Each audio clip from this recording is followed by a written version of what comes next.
Hello friends, आज हम बारिश आपको पता है कि मानसून सीज़न आ चुका है और जहाँ ये कुछ प्लांट्स के लिए सही है और वहीं पे कुछ नाजुक प्लांट है उनके लिए काफ़ी टफ है उन्हें सरवाइव करना। तो अगर आपके पास इस तरह के प्लांट्स हैं तो आप देख सकते हैं, जैसे हमारे पास ये वॉन्ड्रिंग जू की प्लांट थी और ये इतने अच्छे से चल रहे थे, लेकिन 3-4 दिन की बारिश में ये कहीं किसी कोने में रखे हुए थे और हमने देखा नहीं और ये ख़राब हो चुके हैं। तो इसे हम सबसे पहले इसे हम निकाल लेंगे और थोड़ी बहुत भी इस तरह की जो कटिंग बची हुई है उसे हम लगाने की कोशिश करेंगे और प्लांट्स को बचाने की कोशिश करेंगे। और वहीं पे हमने कुछ कटिंग्स लगाई हुई थी उसकी रिपोर्टिंग करेंगे। जैसे ये हमारे पास कुछ अल्टरनेंथ्रा की कटिंग थी, ये बहुत ही आसानी से चल जाती है और कम केयर में भी चलते हैं। हेज के रूप में भी इसका काफ़ी इस्तेमाल किया जाता है। तो अगर आपके पास इस तरह के प्लांट हो तो आप इन्हें आप लगा सकते हैं, या कहीं से भी इनकी कटिंग भी आपको थोड़ी सी भी मिल जाती है तो इन्हें आप अपने गार्डन में ऐड कर सकते हैं। जैसे इस तरह की इतनी छोटी छोटी कटिंग आप देख रहे होंगे कि इसकी 1 इंच की भी कटिंग आसानी से चल जाती है। तो इसे हमने 1 वीक पहले ही इसे हमने लगाया हुआ था और ये आज हम इसे रिपोर्ट करके बारिश में ऐसे ही खुले ही छोड़ देंगे तो ये आसानी से चलते रहेंगे। और चाहे तो आप इसे ढेरों प्लांट्स बना सकते हैं। तो इसकी सबसे पहले हम रिपोर्टिंग कर लेते हैं। इसके लिए हम पुरानी मिट्टी का ही इस्तेमाल कर रहे हैं। इसमें जो हमारी वॉन्ड्रिंग जू में मिट्टी लगी हुई थी उसी का यूज़ करेंगे। और नीचे ये इतने सॉफ्ट हैं, इसकी जड़ों के विकास में ये काफ़ी हेल्पफुल रहेंगे। ये इसमें हमने कोई अभी कंपोस्ट डाला नहीं है, लेकिन इनकी रूट्स बहुत नीचे तक नहीं जाती हैं, छोटी छोटी रूट्स होती हैं। तो इन्हें आप इस तरह के छोटे छोटे प्लांटर में भी लगाएंगे तो ये आसानी से सरवाइव कर जाएंगे। तो इस प्लांट को भी आप अपने गार्डन में ऐड कर सकते हैं। और इसमें हमने मिट्टी में कोई कंपोस्ट नहीं डाला हुआ था, साइड से थोड़ी सी कंपोस्ट दे देंगे, क्योंकि किसी भी प्लांट्स को डेवलप होने के लिए थोड़े बहुत तो कंपोस्ट की ज़रूरत पड़ेगी ही। तो बहुत मात्रा में नहीं, हाँ, लेकिन थोड़ी सी कंपोस्ट इसमें हम ऐड करके ऐसे ही, अभी तो बारिश का टाइम चल रहा है तो इन्हें हम ऐसे ही खुले में रख देंगे। तो ये हमारा एक बास्केट रेडी हो चुका है। उसके बाद ये है हमारा, कल हमने वीडियो शेयर किया हुआ था इस पर। तो ये है अलमंडा का प्लांट और उन्होंने इसे रेड अलमंडा कह के दिया है। रेड अलमंडा अभी तक तो हमने देखा नहीं है, पर देखते हैं कि कैसे इसमें फ्लावरिंग आती है। और इसे आपको लगाने के लिए 50% गार्डन सॉइल का यूज़ करें, क्योंकि ये फ्लावरिंग प्लांट है और हेवी फीडर भी है।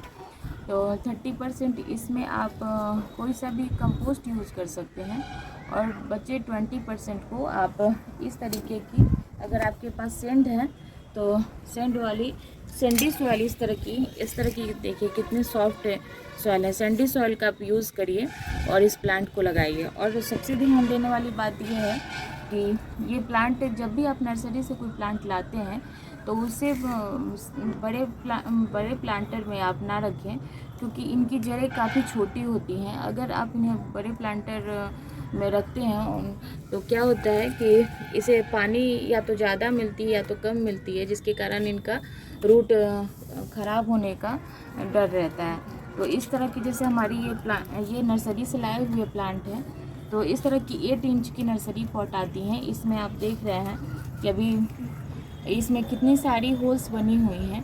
तो ये प्लांटर हम इसके लिए काफ़ी सूटेबल है। या तो आप मिट्टी का प्लांटर यूज़ करें या तो इस तरह की बहुत सारी होल्स वाली आप यूज़ कर सकते हैं, वरना रूट रॉट होने के चांसेस बढ़ जाते हैं। अगर प्लास्टिक के गमले का आप यूज़ करते हैं और उसमें थोड़ी बहुत होल होती है तो रूट रॉट होने के चांसेस काफ़ी बढ़ जाते हैं। तो इनके लिए सबसे पहले हम इसके होल को कवर करने के लिए इस तरह की जो शॉपिंग जो बैग्स आती हैं इनका इस्तेमाल हम करते हैं, क्योंकि ये प्लास्टिक नहीं होते हैं और हमारे प्लांट्स की रूट को भी कोई नुकसान नहीं पहुंचाएंगे। तो इस तरह की प्लास्टिक की जड़ें हमें, प्लास्टिक की बैग हम, और इसे ऐसे यूँ कवर कर देंगे और उसके बाद से हम पुरानी मिट्टी का ही इस्तेमाल करेंगे। हमने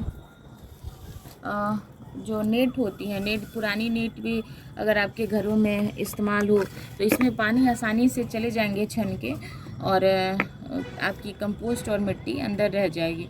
तो ये काफ़ी अच्छे होते हैं होल्स को कवर करने के लिए। और हमने यहाँ पे मिट्टी बना लिया हुआ है, जो हमने सॉइल मीडिया आपको बताया है।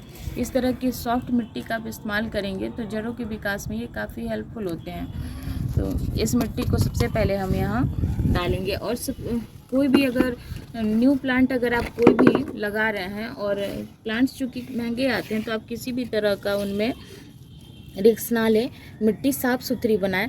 इस तरह की जो जाले आती हैं शॉपिंग मॉल में आपको कहीं पे भी मिल जाएंगे, तो इससे आप मिट्टी को छान के आप इस्तेमाल कर सकते हैं। इस तरह से अगर बड़े बड़े पार्टिकल्स रहेंगे तो इनमें इसकी रूट अच्छे से डेवलप नहीं होंगे और हमारे प्लांट्स ख़राब हो जाएंगे। जैसे ये मोटे पार्टिकल्स है, तो इसे आप या तो कंपोस्टिंग में यूज़ कर लें, या तो अगर आप बड़े बड़े ग्रो बैग्स भर रहे हैं तो इसमें इसका इस्तेमाल आप कर सकते हैं। 50% इसे हमने कवर कर लिया है। उसके बाद हम इसको चेक करेंगे कि इसकी मिट्टी कैसी है। अगर हार्ड मिट्टी होगी तो इसको सारे के सारे को हम हटा देंगे। अगर सॉफ्ट मिट्टी होगी तो एज इट इज़ इसमें हम लगा देंगे। जैसे इस तरह की इसके रूट बॉल के साथ ही हम इन्हें निकालेंगे ताकि इसे कोई नुकसान ना पहुँचे। और यहाँ मिट्टी की हम बात करें तो इसकी मिट्टी देखिए कितनी हार्ड है, ये बिल्कुल कंकड़ की तरह लग रही हैं। तो इसे हम ऊपर से साइड से इसकी मिट्टी हम निकालने की कोशिश कर रहे हैं। और इस तरीके से देखिए कितनी हार्ड मिट्टी है, इसमें कैसे किसी रूट को डेवलप किया जा सकता है। ये नर्सरी में इसे इसलिए होल्ड करके रखा जाता है लगा के, क्योंकि उन्हें तो ज़्यादा दिन तक इसे रखना पड़ता है। तो इस तरह की चिपचिपी मिट्टी में वो लगा के रखते हैं कि पानी होल्ड हो सके। और चूँकि वो लोग ज़्यादा गमले रखते हैं, ज़्यादा प्लांट्स रखते हैं, तो उसमें पानी देने की बहुत ज़्यादा ज़रूरत ना पड़े, इसलिए वो लोग इस तरह की चिपचिपी मिट्टी का इस्तेमाल करते हैं। तो ये सारे के सारे हमने हटा लिए हैं। ये सब जो इनकी रूट्स आपको दिख रही हैं, तो ये रूट्स इसी के सहारे ये अपना भोजन प्राप्त करते हैं। तो इसके लिए इनका खुला रहना ज़रूरी है और सॉफ्ट मिट्टी इन्हें देना बेहद ज़रूरी है। तो इसके लिए हम सबसे पहले यहाँ इसे स्टेबल करके फिर से हम यहाँ कंपोस्ट का यूज़ करेंगे। क्योंकि हमने 30% कंपोस्ट लिया हुआ है, तो मेज़रमेंट ये नहीं है कि 30% ही हो, थोड़ी बहुत इधर उधर भी चलेंगी। और इसकी ये रोकने के लिए, जैसे कोई भी फंगस ये सब रोकने के लिए हम इसमें थोड़ी सी ओडास का इस्तेमाल करेंगे। क्योंकि हमने मिट्टी में कोई भी कंपोस्ट नहीं मिलाया हुआ था, तो इसमें हमने इस तरीके से इसे मिला दिया है।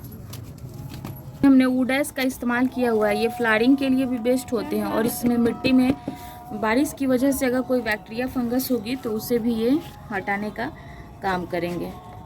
तो इस तरीके से हमने इसे कवर कर दिया है और इसमें पानी डाल के छोड़ देंगे। अगर आपके एरिया में अगर धूप आ रही हो तो इसे शेडी प्लेस प्रोवाइड कराएं। अगर बारिश हो रही है कंटिन्यूसली तो आप इसे बारिश में भी रख सकते हैं। और इन्हें 2-4 दिन तक इन्हें आप ऐसा कर दें कि ये हिल ना पाए अपनी जगह से, और यहाँ पे एयर पॉकेट ना बने, इसके लिए हम इसे अच्छे से दबा के रख देंगे। तो ये भी हमारे प्लांट्स रेडी हो चुके हैं। और नेक्स्ट हम बात करते हैं कि इस तरीके की हमने चांदनी, ये डबल चांदनी का प्लांट है, और इस तरीके के हमने कटिंग्स लिए हुए हैं। और इसे ग्रो करने के लिए इसमें से 6 to 7 कटिंग्स निकल आएंगे। तो इसे हम लगा कर बताते हैं आपको। एक कटिंग्स लगाने के लिए इस तरीके हम 45 डिग्रीज़ के एंगल पे हमने इसे कट लगा लिया है, ताकि इसमें रूट अच्छे से बन पाए। अगर यहाँ से इसकी कट शार्प नहीं होंगी तो यहाँ प्लांट्स आपको अच्छे से नहीं लग पाएंगे। तो इसके लिए हमने ऐसे करके, और एलोवेरा जेल में या तो डिप कर लें या तो यहाँ से कट करके आप मिट्टी में दबा दें। और सिंपली इसे कहीं पे भी मिट्टी में इस तरीके से दबा के छोड़ देंगे तो ये हमारे 15 दिन के अंदर में इसमें रूटिंग होनी शुरू हो जाएगी। और कभी भी अगर आप कटिंग्स लगा रहे हैं तो उसे निकालने की हड़बड़ी ना करें, सो ना करें, क्योंकि वो ख़राब होने के फिर कटिंग तो लग जाती है लेकिन वो फिर से स्टेबल नहीं हो पाते हैं और वो प्लांट आपके फिर डाई हो जाते हैं। तो इसके लिए आप कम से कम 2-3 महीने का उसे टाइम दें और तब जाके उसे अगले दूसरे गमले में शिफ्ट करें। तो अगर हमारी वीडियोस पसंद आई हो तो इस चैनल को लाइक शेयर एंड सब्सक्राइब कीजिएगा। मिलते हैं तब तक के लिए, टेक केयर।